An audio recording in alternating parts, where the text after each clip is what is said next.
Hi friends, welcome to my channel.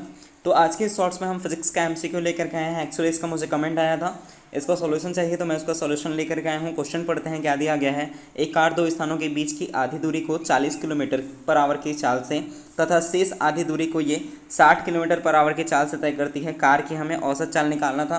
तो देखते हैं इसका सॉल्यूशन कैसे होगा। हमने क्वेश्चन के अकॉर्डिंग एक डायग्राम बनाया। क्या दिया गया था क्वेश्चन में, दो स्थानों, ये मान लेते हैं पहला स्थान और ये दूसरा स्थान, इसकी बीच की आधी दूरी, ठीक है, यानी कि बीच की जो आधी दूरी है यहाँ से यहाँ तक, उसको ये 40 किलोमीटर पर आवर की चाल से तथा शेष आधी दूरी को, मतलब यहाँ से यहाँ तक की जो दूरी है उसको 60 किलोमीटर पर आवर की चाल से तय करती है। अब मानते हैं कि इसका जो कुल डिस्टेंस है, पहला स्थान और दूसरे स्थान की जो दूरी है वो d है। अब जब आधा आधा करेंगे तो क्या हो जाएगा, d/2 हो जाएगा। अब हमें औसत चाल निकालना था। औसत चाल का फॉर्मूला होता है कुल दूरी बटा कुल समय।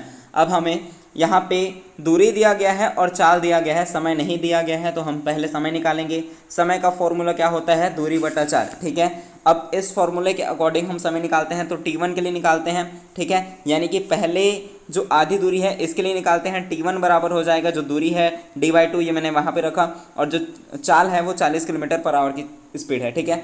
और t2 के लिए निकालेंगे वैसे ही, तो दूरी d/2 यहाँ पे है और 60 किलोमीटर जो है यहाँ पे मैंने लिखा, ठीक है, जो चाल है। अब इसको हम औसत चाल के फॉर्मूले में जब रखेंगे तो कुल दूरी हमें पता है d, और जो कुल समय है t1 + t2 हो जाएगा। तो t1 का जो मान है मैंने यहाँ पे रखा, t2 का मान जो है मैंने वहाँ पे रखा, ठीक है। आगे बढ़ते हैं। आगे जब सॉल्व करेंगे हम इसे तो ये हो जाएगा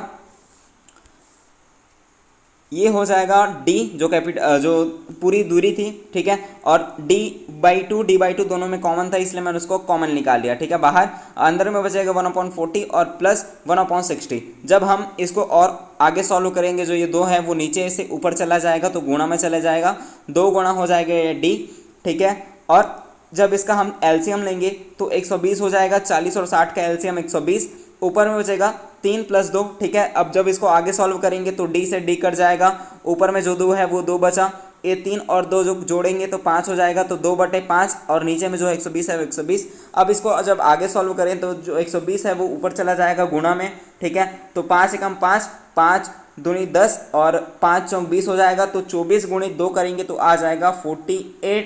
इसलिए इसका जो करेक्ट आंसर है वो हो जाएगा ऑप्शन ए। आई होप कि आपको समझ आया हो। अगर आपको समझ आया, वीडियो आपको अच्छा लगा, तो इस चैनल को सब्सक्राइब करें। ऐसे ही और वीडियो पाने के लिए थैंक यू सो मच। मिलते हैं नेक्स्ट वीडियो में।